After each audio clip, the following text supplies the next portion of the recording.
Good morning, આપ જોઈ રહ્યા છો સમાચાર ગુજરાત। હું આપની સાથે ખ્યાતિ। સૌપ્રથમ વાત ચોમાસા અંગે।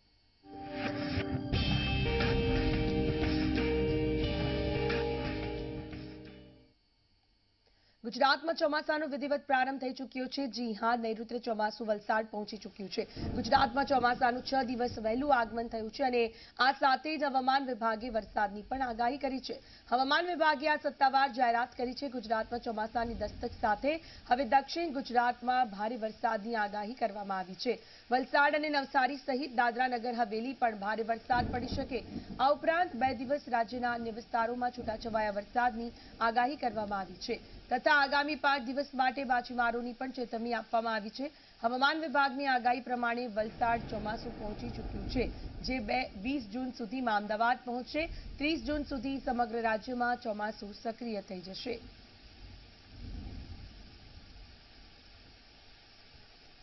अभी गुजरात में मानसून पहुंच गया है। हमारा जो मानसून का जो लाइन है वो बलसाड़ होके पास हो रहा है। दादरा नगर हवेली कवर हो चुका है। अभी बलसाड़ में लाइन जा रहा है। अभी मोस्टली साउथ गुजरात एंड को टच करता है 5 जून में। जल्दी आ गया आज 9 में। अहमदाबाद तक आते आते वो 20 तारीख लग जाता है। अभी 30 तारीख लग जाएगा पूरा गुजरात कवर होने के लिए। नॉर्मल डेट 30 तारीख तक हो जाता है, बट अभी सिस्टम जैसे जैसे बनेगा। फिशरमैन के लिए अगले 5 दिन के लिए वार्निंग दिया गया है। अभी स्टीप प्रेशर ग्रेडियंट है।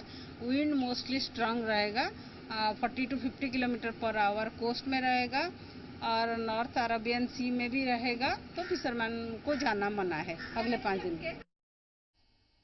સુરતના વિવિધ વિસ્તારોમાં વરસાદ। સુરતમાં વહેલી સવારથી છવાયો છે વરસાદી માહોલ। કતારગામ, વરાછા અને ડભોલી વિસ્તારમાં વરસાદ। રાંદેર, અડાજણ, વેસુ સહિતના વિસ્તારોમાં પડ્યો વરસાદ। ભારે ઉકળાટ બાદ વાતાવરણમાં પ્રસરી ઠંડક। હવામાન વિભાગે કરી છે વરસાદની આગાહી।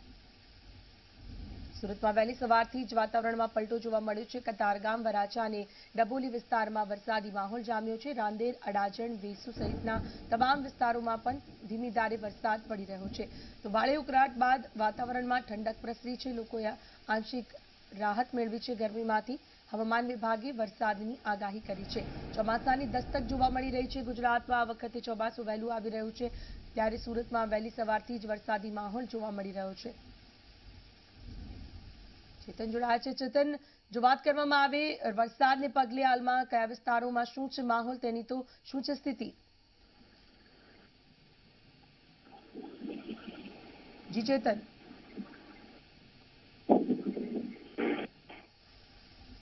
ચેતન, સુરત સહિત અન્ય વિસ્તારોમાં હાલમાં વરસાદી માહોલ જામ્યો છે, શું છે હાલની સ્થિતિ ત્યાં?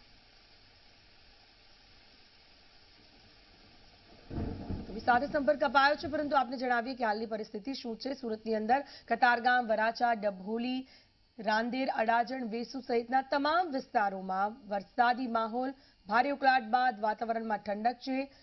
ચેતન, હવામાન વિભાગે આગાહી કરી છે વરસાદની। 3 દિવસ સતત ભારે વરસાદ રહી શકે છે। હાલમાં ક્યાં કેટલો વરસાદ, શું છે સ્થિતિ સુરતની?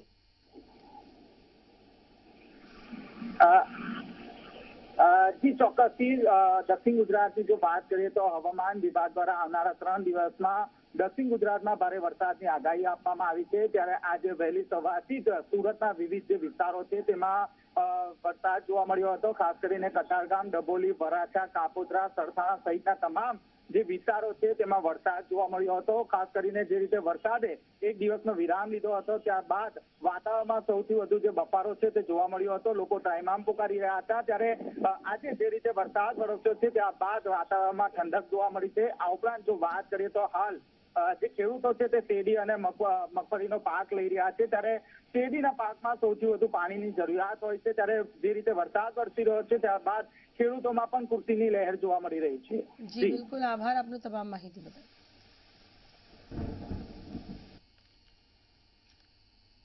ગુજરાતમાં ચોમાસાનો પ્રારંભ થયો છે અને સાથે જ અમરેલીના વડિયાનો સુરવો ડેમ છલોછલ થઈ ગયો છે।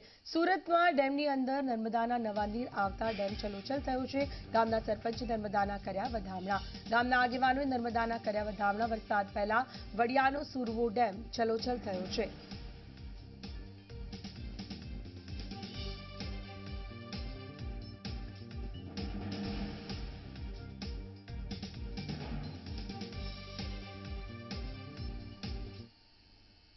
મોદી સરકારનો ખેડૂતો માટે એક મોટો નિર્ણય ધાન બાજરા અને અડદની એમએસપીમાં વધારો કરવામાં આવ્યો છે। ખરીફ પાકની એમએસપીમાં 50% વધારો કરાયો છે તો અડદ દાળની એમએસપીમાં 68% વધારો કરવામાં આવ્યો છે। મોદી સરકારનો આ એક મોટો નિર્ણય એમએસપીમાં કરવામાં આવ્યો વધારો।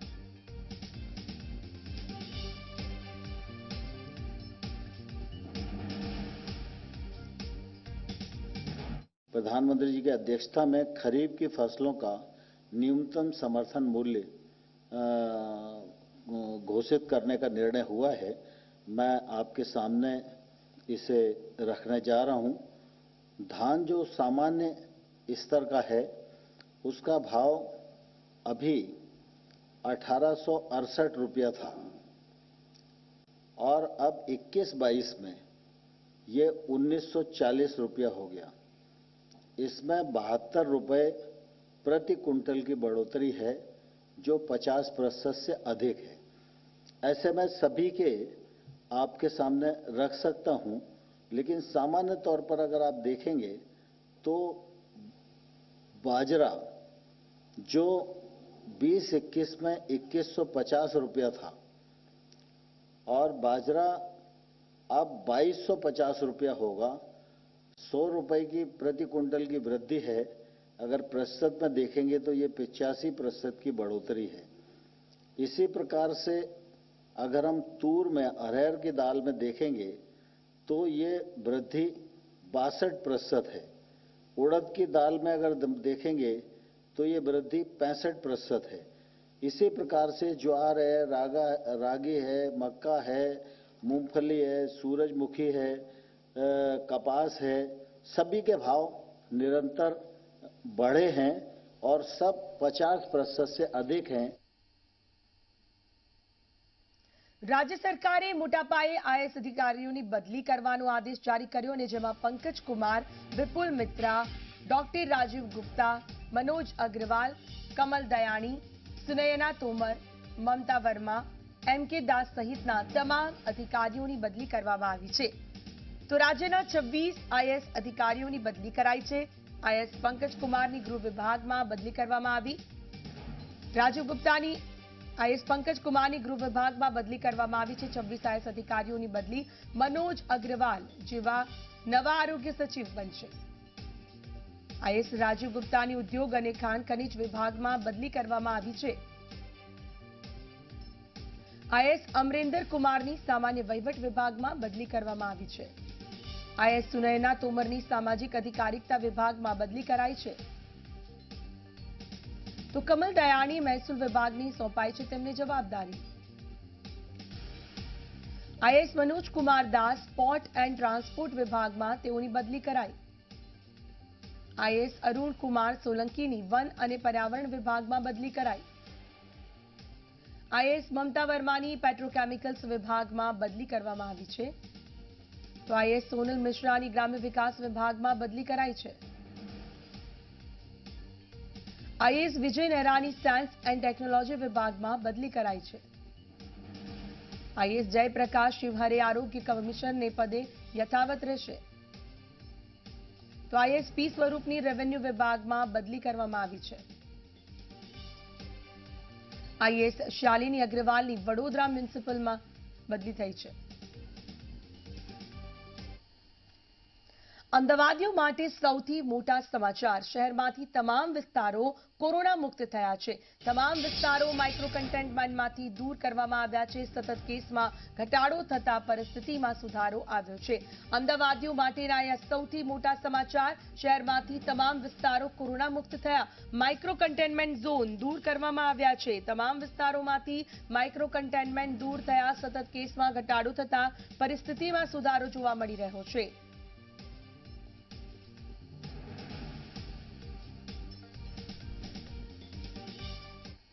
બોટાદનું સાળંગપુર મંદિર ભાવિકો માટે ખુલી જશે। 11 જૂનથી મંદિરના દ્વાર ભક્તો માટે ખુલશે।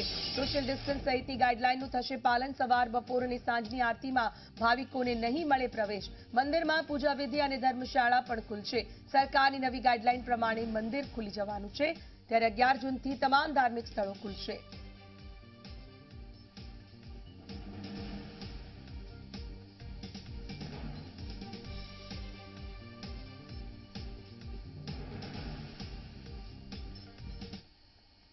કોરોનાની સાથે સાથે હાલ મ્યુકોરમાઇકોસિસનો કહેર પણ ફેલાયો છે. મ્યુકોરમાઇકોસિસના દર્દીઓની સારવાર માટે અમદાવાદની સિવિલ હોસ્પિટલમાં અલગ વોર્ડ પણ તૈયાર કરવામાં આવ્યો છે. જ્યારે ઝી 24 કલાકની ટીમ અમદાવાદની સિવિલ હોસ્પિટલમાં મ્યુકોરમાઇકોસિસના દર્દીઓની સ્થિતિ જાણવા પહોંચી, જ્યાં ડોક્ટર અને દર્દી સાથે ખાસ વાતચીત કરી. સિનિયર રેસિડેન્ટ ડોક્ટર હેલીએ જણાવ્યું કે સિવિલ હોસ્પિટલમાં અત્યાર સુધીમાં 1010 કરતા વધુ મ્યુકોરમાઇકોસિસના દર્દીને સારવાર આપવામાં આવી છે, જેમાંથી 77 દર્દીના અત્યાર સુધીમાં મૃત્યુ થયા છે. આ સાથે 575 જેટલા દર્દીના ઓપરેશન કરવામાં આવ્યા. 4 ડોક્ટરોની ટીમ રાખી ઓપરેશન કરવામાં આવે છે. ડોક્ટરે કહ્યું કે મ્યુકોરમાઇકોસિસના દર્દીની નાકની સફાઈ કરવી જરૂરી છે. આ સાથે ડાયાબિટીસ પણ ઘરે કંટ્રોલમાં રાખવો જરૂરી છે. આ રોગમાં યુવાન દર્દીઓની સંખ્યા ઓછી છે. આ સાથે બિહારના એક દર્દી સાથે પણ ઝી 24 કલાકે ખાસ વાતચીત કરી, જેમાં તેમણે પોતાનો અનુભવ જણાવ્યો હતો. અમદાવાદ સિવિલ હોસ્પિટલની અંદર અંદાજે 1000 જેટલા મ્યુકોરમાઇકોસિસના જે દર્દીઓ છે તેમને સારવાર આપવામાં આવી છે. આપ દ્રશ્યો પણ જોઈ શકો છો. અમદાવાદ સિવિલ હોસ્પિટલના અલગ અલગ જે વોર્ડ મ્યુકોરમાઇકોસિસના દર્દીઓ માટે ફાળવવામાં આવ્યા છે તે વોર્ડના આ દ્રશ્યો છે કે જ્યાં સમયાંતરે જે દર્દીઓ છે તેમની સંખ્યામાં સતત છેલ્લા કેટલાક દિવસોથી વધારો થયો છે અને તમામ જે દર્દીઓ છે જેમની જરૂર છે તેમના ઓપરેશન્સ પણ જે અહીંયા તબીબોની ટીમ છે તેમના મારફતે અહીંયા સતત છેલ્લા કેટલાક દિવસોથી કરવામાં આવ્યા છે. લગભગ 600 જેટલા જે દર્દીઓ છે મ્યુકોરમાઇકોસિસના તેમના અલગ અલગ પ્રકારના ઓપરેશન, જેમાં આંખ ઇન્ફેક્ટેડ હોય, જડબું ઇન્ફેક્ટેડ હોય, દાંત ઇન્ફેક્ટેડ હોય, તે પ્રકારના જે અહીંયા ઓપરેશન્સ છે તે ઓપરેશન્સ પણ કરવામાં આવ્યા છે. ખાસ કરીને આપણી સાથે જે ડોક્ટર્સ છે કે જેઓ છેલ્લા કેટલાક સમયથી ખડે પગે જે તમામ અહીંયા દર્દીઓ આવે છે તેમને સારવાર આપી રહ્યા છે. ડોક્ટર હેલી આપણી સાથે જોડાયેલા છે, તેમનાથી વાત કરીશું. ડોક્ટર, કયા પ્રકારની ટ્રીટમેન્ટ આપવામાં આવી રહી છે? કારણ કે ખાસ કરીને કોરોના બાદ જે પેશન્ટ્સ હોય છે, મોરાલ એમનો તૂટેલો હોય છે, જ્યારે આવે છે શક્ય હોય કેટલાકની આંખ રિમૂવ કરવી પડે, જડબું જે છે તે કદાચ એમાં ઓપરેશન કરવું પડે. કયા પ્રકારની જે ઓપરેશનની પ્રક્રિયા હોય છે કઈ કરી રહ્યા છો? અમે સૌથી પહેલાં જ્યારે પેશન્ટ અમારી પાસે આવે છે ત્યારે અમે પહેલાં એનું એક્ઝામિનેશન કરીએ છીએ અને એક્ઝામિનેશનમાં એન્ડોસ્કોપિક યુનિટને બધું અમારી ઇમરજન્સી ઓપીડીમાં જ અવેલેબલ છે. એ એક્ઝામિનેશન કરીને અમે જોઈએ છીએ કે કેટલું ઇન્વોલ્વમેન્ટ છે. એ ઇન્વોલ્વમેન્ટ નક્કી કરીને અમે પેશન્ટને ઇમરજન્સી બેઝિસ ઉપર, જેમ કે જે પેશન્ટનું મગજમાં કે આંખમાં વધારે ઇન્વોલ્વમેન્ટ હોય એ લોકોની ઇમરજન્સી અને પ્રાયોરિટી બેઝ પર રાખીને એ લોકોના પહેલાં ઓપરેશન કરીએ છીએ અને તરત જ બીજા દિવસે ઓપરેશનના લિસ્ટમાં એમનું નામ લખી દઈએ છીએ. આમાં ઓપરેશન થયા પછી બી ઇન્જેક્શન્સ આપવા પડે છે અને જો મગજના ને આંખમાં અને તાળવામાં ઇન્વોલ્વમેન્ટ હોય તો એ પ્રમાણે મગજના ડૉક્ટર, આંખના ડૉક્ટર, તાળવાના ડૉક્ટર બધાને ભેગા રાખીને 4 ડૉક્ટરોની સંયુક્ત ટીમ જે હોય એના થ્રુ ભેગું ઓપરેશન કરીએ છીએ, જેથી પેશન્ટને વારે બેભાન ના કરવું પડે. જે પેશન્ટને ખાલી નાકનું ઇન્વોલ્વમેન્ટ હોય છે એને બી અમે નાકનું એન્ડોસ્કોપી દ્વારા મિનિમલી ઇન્વેઝિવ પ્રોસિજરથી ઓપરેશન કરીએ છીએ અને ઓપરેશન થઈ જાય પછી 14 દિવસ સુધી એમ્ફોટેરેસિન આપીએ છીએ. એમ્ફોટેરેસિન આપ્યા પછી બી પોસ્ટ ઓપરેટિવલી બી અમારે જોવું પડતું હોય છે કે ફંગસનું રિકરન્સ થયું છે કે નહીં.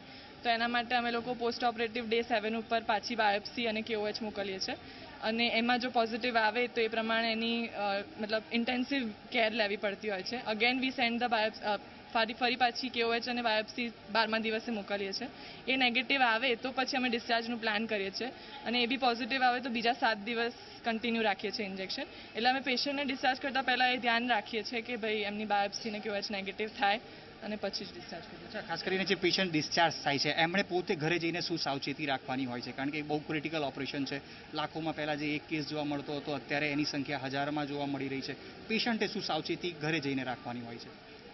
જે પેશન્ટને નાકનું ઓપરેશન કરેલું હોય છે એ લોકોને પોસ્ટ ઓપરેટિવ નાકમાં મેલ જામવાનું થતું હોય છે, તો એની નાકની સફાઈ સમજાવીએ છીએ કે નાકની સફાઈ કેવી રીતે પ્રોપરલી કરવી છે અને એમને અમે લોકો સિરપ પોસાકોનાઝોલ ચાલુ કરીએ છીએ, જે ઓરલ સિરપ કે ટેબ્લેટ બંનેમાં આવે છે. ઓરલ વસ્તુ છે એટલે પેશન્ટ ઘરે લઈ શકે છે ને એની સાઇડ ઇફેક્ટ્સ એમ્ફોટેરેસિનના કમ્પેરિઝનમાં ઓછી છે. મોનિટરિંગ ઓછું કરવું પડે છે અને દરેકના પ્રોપર ડોઝેજ પ્રમાણે, જેમ કે સિરપ હોય તો એ પ્રમાણે ડોઝેજ હોય છે અને ટેબ્લેટનો અલગ ડોઝ હોય છે. એ ચાલુ રાખીને પેશન્ટને ફોલોઅપમાં પાછું બોલાવીએ છીએ અને ડાયાબિટીસનું ખાસ શુગરનું લેવલ એ લોકો ઘરે બી માપતા રહે, જેથી પાછું ફંગસ, કેમ કે આ ફંગસ એવી છે કે જેવી ઇમ્યુનિટી ઘટશે એવું એટલે પાછું રિકરન્સ થઈ શકે એવી ચાન્સીસ છે. ડૉક્ટર, રેસિડેન્સ તબીબ તરીકે તમે પણ અહીંયા કાર્યરત છો. કયા પ્રકારનો તમારો અનુભવ રહ્યો અને ખાસ કરીને પેશન્ટ્સને જોતા, જે ડાયાબિટીક પેશન્ટ્સ હોય છે એમનામાં આ વધારે જોવા મળ્યું અને જે કોરોનાથી રિકવર થતા હતા એવા લોકોમાં જોવા મળ્યું, કેવો અનુભવ તમારો રહ્યો? પોસ્ટ કોવિડ જે પેશન્ટો છે અને ઇમ્યુનો કોમ્પ્રોમાઇઝ ડાયાબિટીક પેશન્ટો છે એ પેશન્ટોમાં વધારે જોવા મળ્યું છે અને ઓલ્ડ એજ પેશન્ટો છે એ પેશન્ટોમાં વધારે મ્યુકોરમાઇકોસિસ જોવા મળ્યું છે. યંગ પેશન્ટને ઇમ્યુનિટી સારી હોય એટલે એ પેશન્ટોને મ્યુકોરમાઇકોસિસ એટલું જલ્દી સ્પ્રેડ થતું નથી અને એમને નોઝ એટલે કે સાઇનસ ઇન્વોલ્વમેન્ટ અને મેક્સિમમ કદાચ વધારે એ ઇમ્યુનો કોમ્પ્રોમાઇઝ સ્ટેટસ હોય, ડાયાબિટીસ હોય કે રિનલ ટ્રાન્સપ્લાન્ટ પેશન્ટ હોય તો એમને કદાચ આઈમાં ઇન્વોલ્વમેન્ટ થાય છે, પણ ઓલ્ડ એજ પેશન્ટોને થોડું વધારે સ્પ્રેડ થવાના ચાન્સીસ છે. તો આપ દ્રશ્યોમાં પણ જોઈ શકો છો જે સતત ટ્રીટમેન્ટ જે દર્દીઓને આપવામાં આવી રહી છે તે દર્દીઓ અત્યારે સારવાર હેઠળ છે અને અલગ અલગ પ્રકારના જેમને ઓપરેશન્સની જરૂર છે સિવિલ હોસ્પિટલના તંત્ર દ્વારા તેમને ઓપરેટ પણ કરવામાં આવ્યા છે. આપણી સાથે જે દર્દી ઉપસ્થિત છે તેમનાથી વાત કરીએ. क्या नाम है आपका? आलोक कुमार चौधरी। आलोक जी, कहाँ से आप ट्रीटमेंट के लिए आए हैं और जब आए तब क्या स्थिति थी आपकी? मैं पहले कोविड के बाद पालनपुर से यहाँ अहमदाबाद आया और यहाँ मैंने पहले प्राइवेट में ट्रीटमेंट ली और उसके बाद जो एमआरआई रिपोर्ट हुई तो उसमें मुझे कुछ और ज़्यादा कॉम्प्लिकेशन बताए गए, तो फिर मैं यहाँ पे आया. बाहर में उन्होंने बोला था मुझे कि आपकी आई को रिमूव करना होगा, बट यहाँ डॉक्टर्स की टीम ने डिसाइड करा कि नहीं, हम आई रिमूव नहीं करेंगे, हम दूसरे वे के थ्रू. उन्होंने आँख में डायरेक्ट एम्फो की इंजेक्शन मुझे दी और इन्फेक्शन को कंट्रोल करने के लिए, और अभी कंडीशन उनके हिसाब से और मुझे भी जैसा फील होता है वो कंट्रोल में है. રાજ્યમાં સિનેમાગૃહો, મલ્ટીપ્લેક્સ અને જીમને પ્રોપર્ટી ટેક્સમાંથી મુક્તિ અપાયા બાદ હવે વડોદરામાં નાના વેપારીઓએ ટેક્સમાં રાહતની માંગ કરી છે. નાની દુકાનો અને નાનો ધંધો કરતા વેપારીઓએ માંગ કરી કે જો સિનેમાગૃહ, મલ્ટીપ્લેક્સ, જીમ સંચાલકોને પ્રોપર્ટી ટેક્સમાંથી મુક્તિ અપાતી હોય તો અમને ટેક્સમાં મુક્તિ આપવામાં આવે. સરકાર અવગણના કરતી હોવાનો વેપારીઓએ આક્ષેપ કર્યો છે. વેપારીઓએ કહ્યું કે રાજ્ય સરકારે અમને આજ દિન સુધી રાહત નથી આપી. કોરોનાને કારણે નાના વેપારીઓ આર્થિક રીતે પડી ભાંગ્યા છે અને દુકાનમાં આવક કરતા ટેક્સ રૂપી જાવક વધુ હોવાનું જણાવી રહ્યા છે. ટેક્સમાં રાહત ઉપરાંત અન્ય લાભ પણ આપવામાં આવે. કોરોના કાળને ધ્યાનમાં રાખીને રાજ્ય સરકાર દ્વારા જીમ, મોલ, મલ્ટીપ્લેક્સ અને થિયેટરને 1 વર્ષ માટે પ્રોપર્ટી ટેક્સમાંથી રાહત આપવામાં આવી છે. ત્યારે આપણી સાથે વડોદરા શહેરના વેપારીઓ છે. વેપારીઓ સાથે વાતચીત કરીને જાણવાનો પ્રયાસ કરીશું કે મોટા જે વ્યવસાય કરતા તેમને ટેક્સમાંથી રાહત મળતી હોય તો પછી નાના વેપારીઓને કેમ નહીં. તમે શું કહેશો? મોલ, મલ્ટીપ્લેક્સ, જીમને જે ટેક્સ છે તેમાંથી સરકાર દ્વારા રાહત આપવામાં આવી છે 1 વર્ષ માટે. નાના વેપારી છો, કેવી પરિસ્થિતિમાંથી ગુજરી રહ્યા છો અને અત્યારની સ્થિતિની વાત કરીએ તો વેપારીઓની સ્થિતિ કેવી છે, સરકાર પાસે માંગણી શું છે? મોલ ને બધાને જે આપી છૂટ એ બહુ સારું વસ્તુ કહેવાય, પણ જોડે જોડે નાના વેપારી પણ ખ્યાલ રાખો. નાના વેપારી બિચારા ધંધા અમે મરી પાડવાના છે અને એમાં પાછો બીજો માર કે અમારે પ્રોફેશનલ ટેક્સ ભરવાનો, અમારે મિલકત વેરો ભરવાનો, તો એમને બાદ અમને કેમ નહીં? અમને અળખામણા કેમ રાખો છો? બધાને તમે આપો. સરકારને કે બહુ મોટો બોજો પડવાનો નથી. સરકાર પર બોજો પડતો તો અમે માંગણી જ ના કરતા. સમગ્ર વડોદરા વેપાર વિકાસ એસોસિએશન છેલ્લા 18 વર્ષથી વડોદરામાં કાર્યરત છે, પરંતુ આ 18 વર્ષથી અમે સંગઠન ચલાવીએ છીએ. અમારું એસોસિએશન હોય કે ગુજરાતનું કોઈ પણ વેપારી એસોસિએશન હોય, અમે સરકાર માટે અલખામણા જ છે. અમે સાવકા પુત્ર તરીકે જ અમે સરકારમાં દેખાઈ રહ્યા છે. બધાને બધી જ રાહત. કેન્દ્ર સરકારે ગરીબોને રાહત કરી 80 કરોડ પ્રજાને.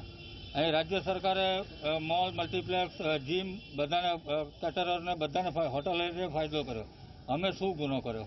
અમારે નાના વેપારીઓને લોનની અમને રાહત મળી ને અમને 2 પૈસા સરકાર તરફથી કોઈ કે અમને અમારા માટે નાના વેપારીઓ માટે એમએસએમઈ ગયા વર્ષે એમના માટે પણ લોનની જાહેરાત કરી.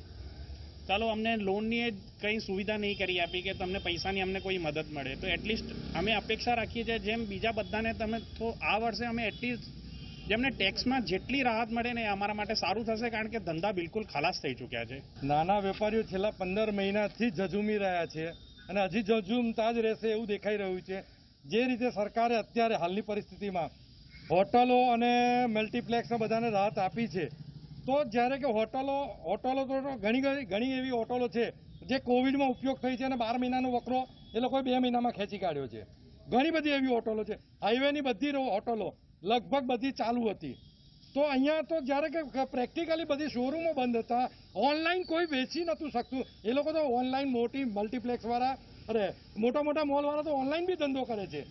એ લોકોના જે વોરહાઉસ છે એ બધાને એમને માફી મળી ગઈ. જે ઓનલાઈન ચાલુ છે હજી ધંધો, આજની તારીખમાં બી 80 આટલું ખુલી ગયું બજાર છતાં બી 80% લોકો અત્યારે ઓનલાઈન પર જતા રહ્યા છે. તો સરકારે એમને જોવું જોઈએ કે ખરેખર રિટેલવાળા મરી ગયા છે. તો આ હતા વડોદરા શહેરના વેપારીઓ. સીધી વાત છે કે આંશિક લોકડાઉન થયું, કોરોના કાળ આવ્યો, વેપારીઓ પહેલેથી જ આર્થિક રીતે ભાંગી પડ્યા છે. આ તમામ વડોદરા શહેરના વેપારીઓ કહી રહ્યા છે કે જો મોટા વેપારીઓને ટેક્સમાં રાહત આપવામાં આવતી હોય તો પછી નાના વેપારીઓ સાથે અન્યાય કેમ? ત્યારે સરકારે ચોક્કસથી હવે વિચાર કરવાની જરૂર છે અને વેપારીઓની જે આર્થિક સ્થિતિ છે તેનો તાગ મેળવીને કોઈને કોઈ રીતે મદદરૂપ થવાય તેવા પ્રયાસો કરવાની જરૂર અત્યારે વડોદરા શહેરમાં ઊભી થઈ છે. હાર્દિક દીક્ષિત, ઝી મીડિયા, વડોદરા. સમાચારોમાં અત્યારે બસ આટલું. નમસ્કાર. આ કાર્યક્રમના સ્પેશિयल पार्टनर विमल, बोलो बोली केसरी, एग्रीकिंग ट्रैक्टर के इंकलाबी टेक्नोलॉजी वाले 24 स्पीड गियर बॉक्स से करें डीजल और समय की भरपूर बचत. इसे कहते हैं रंजीत स्मार्ट. पहले स्मार्ट बनो. गजानन मसाला, हर मिर्च का मास्टर. वसंत मसाला, शुद्धता एवी ममता जेवी. पारुल यूनिवर्सिटी, वडोदरा, गुजरात. जालिम लोशन, दांत खाज खुजली से तुरंत आराम. जालिम लोशन. स्वस्थ पेट निरोगी जीवन, जवेरियन નું જીવન મિક્સર. ફોર્ચ્યુન બેસન, 100% ચના દાલ, 100% ટેસ્ટ.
આ કાર્યક્રમના સહપ્રાયોજક છે માચો હિન્ટ, ફેશન બડે આરામ સે।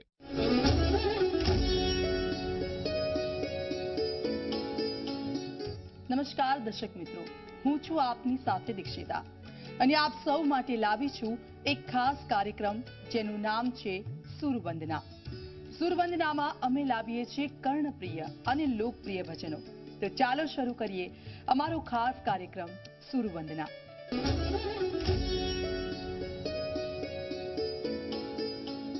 માં શક્તિની દેવી માં સોનલની મહિમા અસીમ છે। તો આવો સોનલ માની વંદના કરીએ ગુજરાતના જાણીતા ગાયક ઉમેશ બારોટના કંઠે। ખબર હોય મને ભગવતી અને આવડો તળવા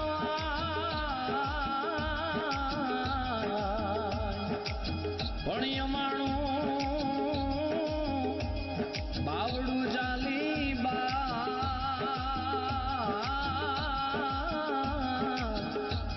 અરે રે હવે શોરણે લેજે હોનબા અરે રે હવે શોરણે લેજે માં હોનબા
ઉજવળ છે યા મઢડાની ધરણી હાસી છે આય હોનલની કરણી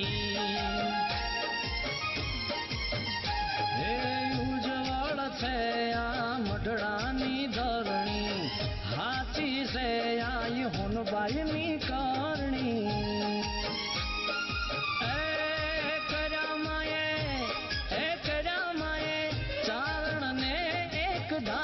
કે હોયડા હરખ ભર્યા રેલો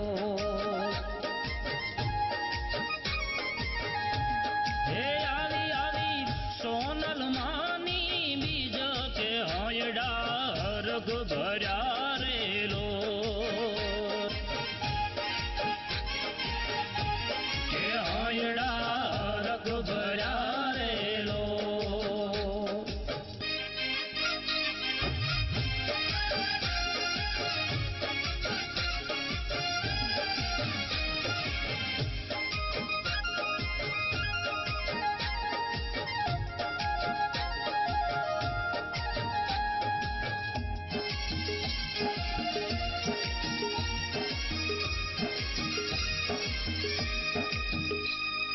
ભરોસો છે ભારી આઈ સોનલના રાજમાં રાખે વિશ્વાસ એની રાખે છે લાજમાં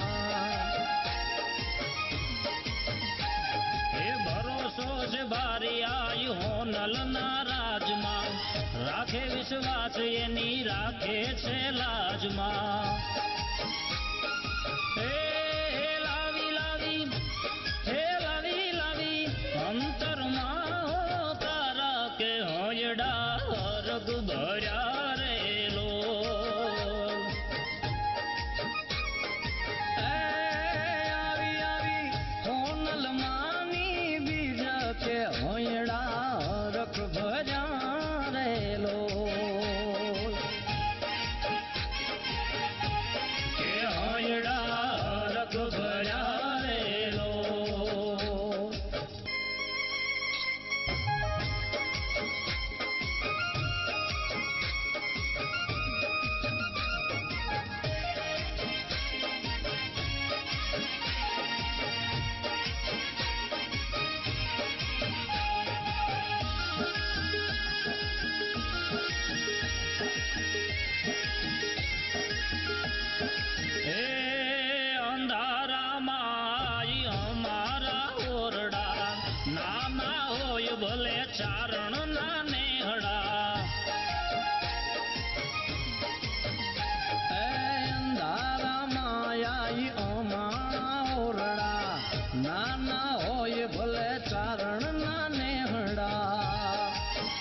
ચારણવીર કહે વાલકનો વરસાદ કે હૈણા રખ ભર્યા રેલો